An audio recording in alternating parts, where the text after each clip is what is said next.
નમસ્તે વિદ્યાર્થી મિત્રો, આજે હું પબ્લિક સ્કૂલ તરફથી આપનું હાર્દિક સ્વાગત કરું છું।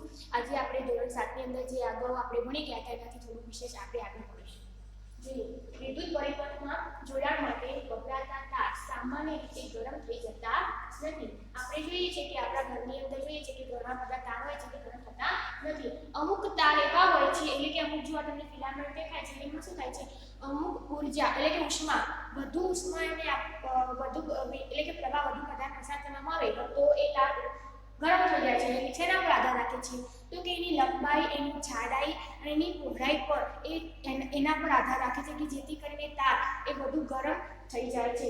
બરાબર। હવે જોઈએ કે તાર શું પીગળી પણ જાય તો કે હા, એની ઉર્જા કરતા વધુ ઉષ્મા એને આપવામાં આવે અને બલ્બ જો પ્રકાશિત થતો હોય તો એને વધુ ઉષ્મા આપવામાં આવે તો એ તાર પીગળી પણ જાય છે કાં તો તૂટી પણ જાય છે, એટલે પ્રવાહ બ્રેક પણ થઈ જાય છે। એટલે કે પ્રવાહ પીગળી જાય તો બે તાર ફિલામેન્ટ જે હોય છે એ પીગળી પણ જાય છે કાં તો એ તૂટી પણ જાય છે અને બલ્બ એટલે કે બંધ થઈ જાય છે અને કે વધુ પડતી ઉષ્મા આપવાથી પણ બલ્બ બંધ થઈ જાય છે।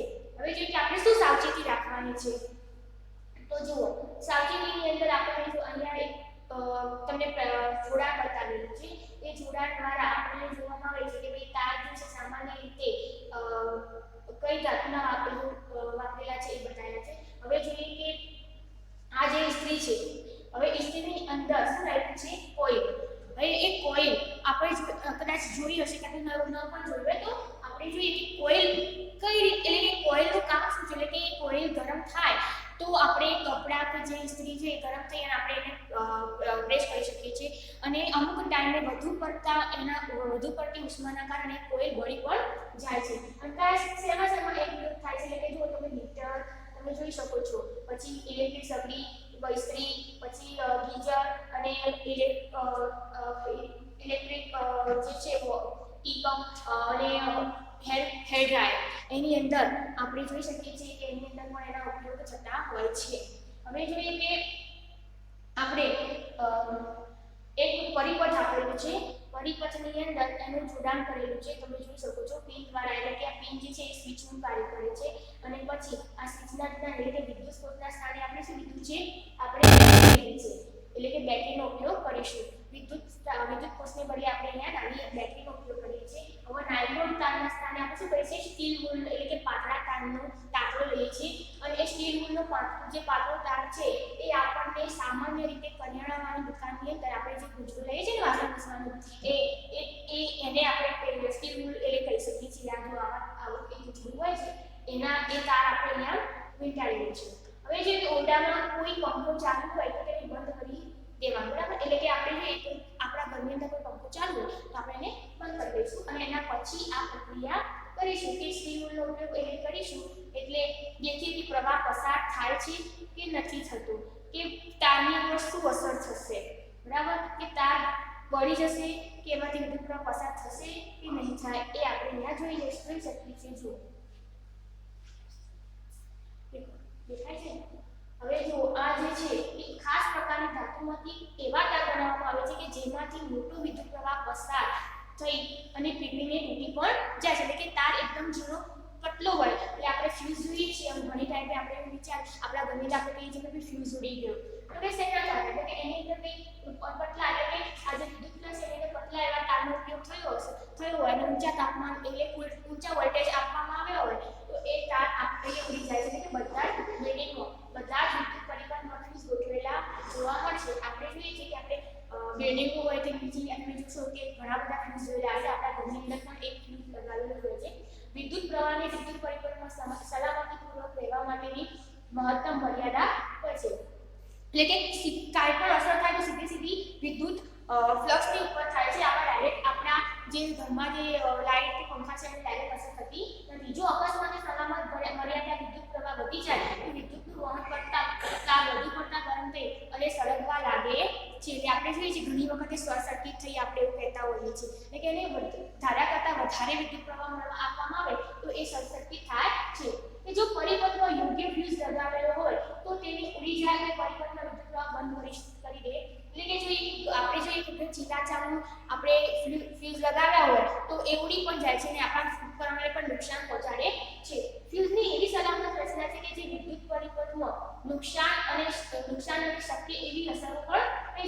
આપણે જોઈએ છીએ કે જો જુદા જુદા હેતુઓ માટે જુદા જુદા પ્રકારના ફ્યુઝ અહીંયા વાપરેલા છે એટલે કે આપણે જોઈએ કે જેવી જરૂરિયાત હોય એ પ્રમાણેના આપણે ફ્યુઝ આપણે વાપરતા હોઈએ છીએ આકૃતિમાં આપણે જોઈએ કે ફ્યુઝના વિદ્યુત ઉપકરણો કેવા કયા છે તો આ બધા ફ્યુઝના જે ફ્યુઝ દ્વારા જે ચાલતા જે ઉપકરણો હોય છે તેની પર જે એના ઉપકરણો પર જેની અસર વધારે થતી હોય છે દેખાઈ આવે છે બરાબર આ જે છે એ હવે જોઈએ કે વિદ્યુતની મેઇન લાઇનમાં રહેલા ફ્યુઝને જાતે તપાસવા માટે પ્રયત્ન કરવો જોઈએ નહીં કે આપણે જાતે એ અડકીને એની તપાસ કરવું જોઈએ નહીં કારણ કે શોર્ટ લાગવાનો ભય વધારે રહેલો હોય છે કે જો કે વિદ્યુતના સાધનોને રિપેર કરતી દુકાનોમાં જઈ બળી ગયેલા ફ્યુઝના તથા ફ્યુઝની સરખામણી કરો તે યોગ્ય છે આપણે જે ફ્યુઝ જોવું હોય તો આપણે ઇલેક્ટ્રોનિક્સની દુકાનમાં જઈ અને આપણે એ ફ્યુઝ જોઈ શકીએ છીએ વિદ્યુત પ્રવાહની ઉષ્મીય અસર આપણને જોઈએ ત્યારે આપણા ફાયદા માટે કેવી રીતે વાપરીએ છીએ તે પણ આપણે શીખ્યા આપણે જોઈએ કે આ જે ઉપકરણો છે એ ફ્યુઝ દ્વારા આપણે કેવી રીતે એ ઉપકરણનો ઉપયોગ કરી શકીએ છીએ એ પણ આપણે આ ચેપ્ટરની અંદર ભણ્યા છીએ એટલે કે જોઈએ કે શું વિદ્યુત પ્રવાહ બીજી કોઈ અસર હોય છે ખરી એટલે કે વિદ્યુત પ્રવાહમાં આ ઉષ્મીય અસર સિવાય બીજી કોઈ અસર હોય છે ખરી તો આપણે જોઈએ કઈ અસર હશે એના વિશે હવે આપણે ભણીશું આ જે દેખાય છે એટલે કે બલ્બ પ્રકાશિત એને ઊંચા તાપમાને પ્રકાશિત થાય છે તો આપણે શું થાય છે ફિલામેન્ટ વધારે ગરમ થઈ અને પ્રકાશનું ઉત્સર્જન કરે છે આ જે છે ટ્યુબ લાઇટ છે કે આપણે ઘરની અંદર ટ્યુબ લાઇટ છે તો કે જો ટ્યુબ લાઇટ હોય એના વધારે પ્રકાશ ફેલાતો હોય છે આ છે આપણે નાની ટ્યુબ લાઇટ છે આપણે એમાં આપણે ઉપયોગ કરીએ છીએ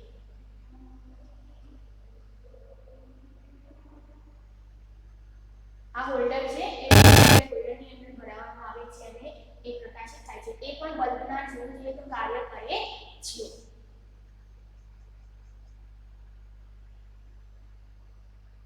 અને આ બલ્બ આપણે કેવા કે આઈએસઆઈ માર્ક વાળા બલ્બનો જ ઉપયોગ કરવો જોઈએ કે જેથી કરી એ લાંબા સમય સુધી ટકી રહે અને સારી ક્વોલિટીના હોય છે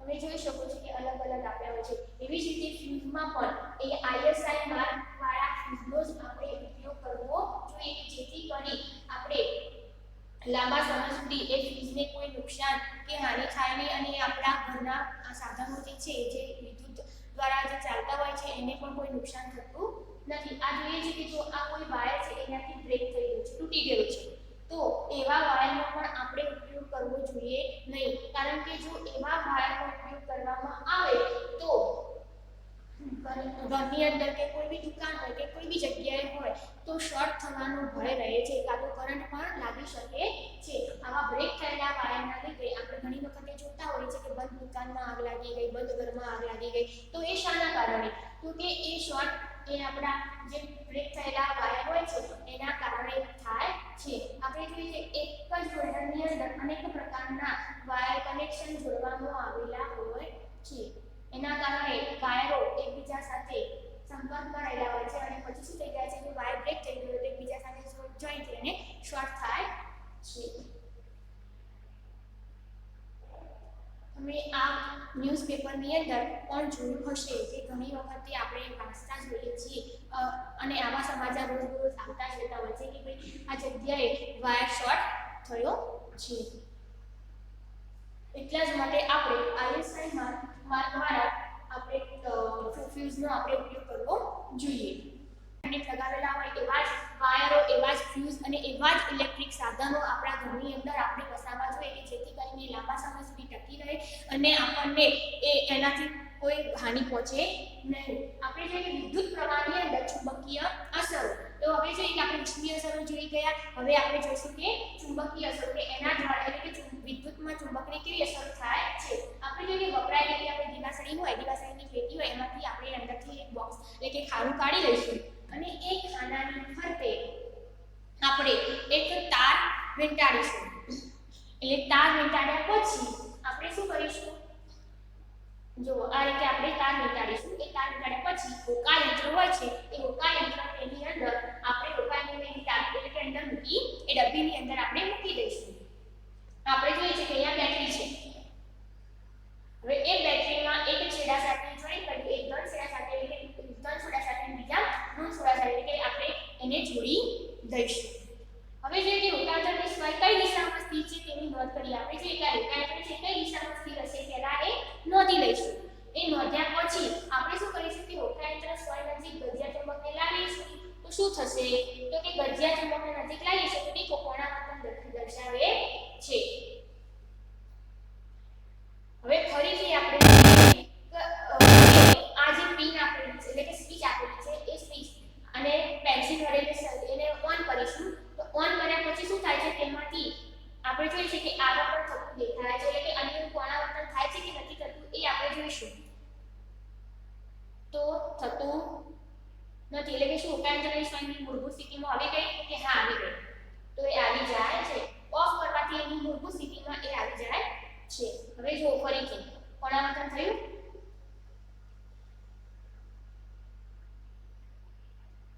તો હવે એને પાછું લઈ લેવામાં આવે છે તો એ પાછી એની મૂળ સ્થિતિની અંદર એ આવી જાય છે એટલે કે નાનકડું ચુંબક દ્વારા આપણે એને તપાસ કરીએ. હવે જોઈએ કે શું થાય છે તો કે વિદ્યુતની ચુંબકની અસર દેખાય છે કે વિદ્યુત ચુંબકીય અસરો આપણને અહીંયા દેખવા મળે છે કે વિદ્યુત દ્વારા એ આપણે ચુંબકનું જેવું જ કાર્ય એક કરી શકીએ છીએ. હવે જ્યારે નજીકનો તાર એટલે કે વિદ્યુતમાં પસાર થાય ત્યારે હોકાયંત્રની સ્વાય શું કરે છે આવર્તન અનુભવે છે. દેખી શકો છો તમે કે જો હોકાયંત્રની નજીક આપણે જોઈએ છે કે તાર લઈ જઈએ છીએ તો શું થાય છે એ સ્વાયનું આવર્તન થાય છે. પાછું એને ક્યાંથી ખસેડી લેવામાં આવે છે ત્યારે શું કરીએ છીએ એ સ્વાય પોતાના મૂળભૂત સ્થાને એ આવી જાય છે એટલે કે બંને અવલંબન પરસ્પર રીતે સંબંધ ધરાવતા હોય છે. એટલે કે જ્યારે વિદ્યુત પ્રવાહ પસાર થાય છે ત્યારે તાર શું કરે છે વિદ્યુત ચુંબક તરીકે વર્તે છે. એટલે કે પ્રવાહ પસાર કરવાથી પણ વિદ્યુત ચુંબક તરીકે વર્તે છે અને ગજિયા ચુંબક દ્વારા એને આવર્તન આપીએ છે તો પણ એ પોતે જ બને છે. એટલે કે હાન્સ ક્રિશ્ચિયન આર્મસ્ટ્રોંગે આ પ્રક્રિયા એક હોકાયંત્ર વાળી જે છે એ પ્રક્રિયા કરી હતી. તમે જુઓ છો કે એ પ્રક્રિયા દ્વારા એ બલ્બ છે એ બલ્બના સાથે શું કરે છે આપણે હોકાયંત્રનો ઉપયોગ કરી અને જો તમે આવર્તન દેખાડતા હશે જો એ બલ્બ પ્રકાશિત થયો દેખાય છે એટલે ઓફ કરી દો તો બલ્બ પ્રકાશિત થશે નહીં અને સ્વાય પોતાની મૂળ સ્થિતિમાં આવી જાય છે. જો દેખાય છે કે જો બલ્બ પ્રકાશિત થાય છે ત્યારે હોકાયંત્ર આવર્તન બતાવે છે. જેવો બલ્બ પ્રકાશિત થતો નથી તેવું ફરીથી પોતાની મૂળ સ્થિતિમાં એ આવી જાય છે. એટલે કે જે વાસ્તવમાં ચુંબક બનાવવા માટે વિદ્યુત પ્રવાહનો ઉપયોગ થાય છે. એટલે કે આપણે જોઈએ છે કે વિદ્યુત પ્રવાહ એટલે કે ચુંબક બનાવવા માટે વિદ્યુત પ્રવાહનો ઉપયોગ આપણે કરીએ છીએ. એટલે કે એના લીધે આપણે એમાં ચુંબકનો ઉત્પન્ન કરી શકીએ છીએ. અલગ અલગ આપણને જો ખીલી દ્વારા પણ આપણને બતાવવામાં આવે છે કે ખીલી પર આ વિદ્યુત કોષ દ્વારા એને વિદ્યુત પ્રવાહ આપણે પસાર કરતા હોઈએ છીએ. એટલે કે વિદ્યુત ચુંબક અમે જો કે વિદ્યુત ચુંબક કેવી રીતે બનાવવામાં આવે છે એટલે કે 75 સેમી લાંબો ઇન્સ્યુલેટેડ તાર વાપરવાનો છે. પછી ખીલી આપી છે અને પેલી સ્વિચ છે બરાબર. તો હવે એ દ્વારા એમાંથી આપણે એક એલિમેન્ટ એટલે કે આપણે બનાવીશું. એટલે કે જો એલિમેન્ટ તાર આને શું કહેવાય છે એલિમેન્ટ તાર છે. આ 6 થી 10 લાંબી એટલે કે લોખંડની ખીલી છે અને અલગ અલગ પ્રકારની જે ખીલીઓ આપેલી હશે બરાબર. હવે જો આને આપણે એવી રીતે તારની ખીલી ફરતે ચુસ્ત રીતે ગૂંચળાની જેમ વીંટાળી દેવાનું છે. હવે વીંટાળ્યા પછી જો આ જો ગૂંચળાની જેમ વીંટાળી છે અલગ અલગ તાર એટલે કે એકબીજા પર રહીને એ રીતે વીંટાળવાનું છે. પછી આ જે છે એ વિદ્યુત કોષ એટલે કે આપણે જે પાવર કહીએ છીએ એ પાવર છે. હવે એના એક છેડાને આપણે શું કરીશું ત્યાં અહીંયા જોડવામાં આવે છે આ ખીલી સાથે અને બીજા જે છેડાને છે એ આપણે અહીંયા સ્વિચ જે બનાવી છે સ્વિચ સાથે જોડવાની રહેશે. અને પછી શું કરવાનું છે ખીલીની હજી શું કરવાનું છે થોડી ઘણી ડાંફણીઓ મૂકવાની છે બરાબર. તો હવે જોઈએ કે યાદ રાખવાનું છે કે વિદ્યુત પ્રવાહ જ્યારે થોડી સેકન્ડ કરતાં વધુ વખત ચાલુ રાખવો જોઈએ નહીં. મેં તમને અગાઉ પણ કહ્યું હતું કે વિદ્યુત કોષનો આપણે અડાડીને રાખવો જોઈએ નહીં. સતત એને થોડી વાર માટે આપણે લઈ લેવો જોઈએ કારણ કે વિદ્યુત ચુંબક કોષ એ ઝડપથી એટલે કે વપરાઈ જાય છે બરાબર. કે વિદ્યુત ચુંબક એની ઝડપથી વપરાઈ જાય છે એના કારણે આપણે થોડી વારમાં આપણે શું કરવું પડે એને ઓન ઓફ કરી દેવું જોઈએ. હવે જો તમે જુઓ છો વિદ્યુત પ્રવાહ પસાર થાય છે તો અહીંયા એક ખીલીઓ એ ઉપર ખીલી સાથે જોઈન્ટ એટલે કે ટાંકણીઓ જે છે એ ખીલી સાથે જોઈન્ટ થઈ જતી દેખાય છે. દેખી શકો છો જુઓ તો. હવે જો આપણે લઈ લઈએ એવી ખીલીઓ શું કરશે નીચે આવી જશે. પાછું આપણે જોઈએ તો એ ખીલીઓ ચોટી જશે એટલે કે કે આ તારના જે પૂંછડું છે એ શું કરે છે, એની અંદર વિદ્યુત પ્રવાહ પસાર થઈ રહ્યો છે એટલે એ ચુંબક તરીકે વર્તે છે. એટલે કે જ્યારે વિદ્યુત પ્રવાહ બંધ કરી દઈએ છીએ ત્યારે સામાન્ય પૂંછડું પોતાનું ચુંબકત્વ ગુમાવે છે. એટલે કે શું કરે છે, બધી જે ટાંકણીઓ હોય છે એ પોતે નીચે પડી જાય છે. બરાબર. હવે જો કે વિદ્યુત ચુંબકની અસર જો દેખાઈ આવે છે અહીંયા જો વિદ્યુત પ્રવાહ પસાર થતો હોય ત્યારે આ જોઈ શકો છો. હવે આ જ વસ્તુનો ઉપયોગ આપણે જે ટ્રેન હોય છે બરાબર, એ ટ્રેનની અંદર આપણે ઉપયોગ કરીએ છીએ કે કોઈ લોખંડના જે સાધનો હોય છે એને ઉપાડવા માટે આપણે ટ્રેનની અંદર વિદ્યુત ચુંબકનો પણ આપણે ઉપયોગ કરતા હોઈએ છીએ કે જેથી આપણે સરળતાથી વધારે વજનવાળા સાધનો એના દ્વારા ઉપાડી શકીએ છીએ અને એને આપણે કરી શકીએ. એટલે કે ટ્રેન પ્રબળ વિદ્યુત ચુંબક ધરાવતું રહેલું હોય છે. આપણે ઘણી વખતે જોતા હોય કે ચુંબકના વધારે પડતું વજન હોવા છતાં પણ એ પડી જતું નથી. તો શાના કારણે? તો કે એની અંદર આપણે એના છેડે એટલે કે પ્રબળ વિદ્યુત ચુંબક રહેલું હોય છે એના માટે એ ત્યાં ટકી રહે છે. પછી ડોક્ટર આપણી જે આંખની અંદર લોખંડના રજકણો ગયા હોય તો એ રજકણોને બહાર કાઢવા માટે પણ એક વિદ્યુત ચુંબક જેવી નો ઉપયોગ કરે છે કે જેથી કરીને એ આપણે આંખના કણોમાંથી એ બહાર કાઢીએ કે કણો બહાર કાઢી શકીએ છીએ. પછી ઇલેક્ટ્રિક રમકડા જે આપણે જે રમકડા હોય છે એ રમકડાની અંદર પણ આપણે વિદ્યુત ચુંબકનો ઉપયોગ કરતા હોઈએ છીએ. હવે જોઈએ કે ઘંટડી. આપણા ઘરની અંદર આપણે ડોરબેલ તો આપણે જોઈ જશે તો કે જો એની રચનામાં પણ વિદ્યુત ચુંબક એટલે કે એવા ગૂંચળા દ્વારા એની રચના કરવામાં આવેલી છે અને એટલે તેમાં પણ વિદ્યુત ચુંબક રહેલું હોય છે. આપણે ઘણી વખતે મંદિરોમાં પણ જોતા હોઈએ છીએ કે આરતી થતા સાધનો એની જાતે ઓટોમેટિક વાગતા હોય છે. તો એ શેના કારણે? તો કે એની અંદર પણ સેમ આ જ રચના કરેલી હોય છે. એટલે કે વિદ્યુત ઘંટડીને તેના વિદ્યુત પરિબળ સાથે દર્શાવેલી છે. આપણે જોઈ શકીએ છીએ જુઓ અહીંયા વિદ્યુત કોષનો ઉપયોગ કર્યો છે. એટલે કે લોખંડના ટુકડા પર વીંટાળી વિદ્યુતના તારનું શું કરવામાં આવે છે? ઘૂંટડું. એટલે કે તારના વિદ્યુતના તારને શું બનાવેલી છે? કોઇલ બનાવેલી છે વીંટાળીને. હવે જોઈએ કે એ ઘૂંટડું શું કરશે? વિદ્યુત ચુંબક તરીકે વર્તે છે. અહીંયાથી વિદ્યુત પ્રવાહ પસાર કરવામાં આવે એટલે વિદ્યુત ચુંબક તરીકે વર્તે છે. એટલે વિદ્યુત ચુંબકની નજીકના છેડા પર હથોડી એવી રચના કરેલી લખાયેલી હોય છે, દર્શાવેલી હોય છે કે લોખંડની પટ્ટી નજીકના ભાગમાં ગોઠવેલી હોય છે. જો આ એક પટ્ટી છે તો જે હથોડી જેવા આકારની હોય છે અને એને થોડા નજીક એનાથી થોડી નજીક રાખેલી હોય છે. એટલે કે લોખંડની પટ્ટીની નજીક સંપર્કમાં શું હોય? સ્ક્રૂ આપેલું હોય છે. જો અહીંયા એક સ્ક્રૂ આપેલું છે. હવે જ્યારે લોખંડની પટ્ટી સ્ક્રૂના સંપર્કમાં હોય છે ત્યારે કોઇલમાંથી શું કરે છે? વિદ્યુત પ્રવાહ પસાર થતા કોઇલ એ વિદ્યુત ચુંબક તરીકે વર્તે છે અને જો વિદ્યુત ચુંબક તરીકે વર્તે છે એટલે તેમાંથી શું થાય છે? પ્રવાહ પસાર થાય છે અને પ્રવાહ પસાર થાય એટલે કે શું થશે? એ લોખંડ એ શું કરશે? લોખંડની પટ્ટી સાથે આકર્ષશે અને આકર્ષે એટલે કે શું થશે? આ પ્રક્રિયામાં હથેળી એ સ્ટીલ સાથે અથડાશે એટલે કે થોડો રડકાર એટલે કે થોડા ઘણો અવાજ ઉત્પન્ન કરે છે અને એ આપણને ઘંટડી એટલે કે આપણે કહીએ છીએ એને ઘંટડી એટલે કે ડોરબેલ તરીકે પણ આપણે વાપરી શકીએ છીએ. હવે જોઈએ કે વિદ્યુત ચુંબક એ લોખંડની પટ્ટીને આકર્ષે છે તે વખતે વિદ્યુત પરિપથ એટલે ભંગાણ સર્જાય તો પૂંછડામાંથી વહેતો વિદ્યુત પ્રવાહ શું થઈ જશે? અટકી જાય છે. અહીંયાથી શું થઈ જશે? એ વિદ્યુત પ્રવાહ અટકી જાય છે અને પછી એ ઘંટડી વાગતી નથી. એટલે હવે ઘૂંટડું વિદ્યુત ચુંબક તરીકે રહે છે. બરાબર.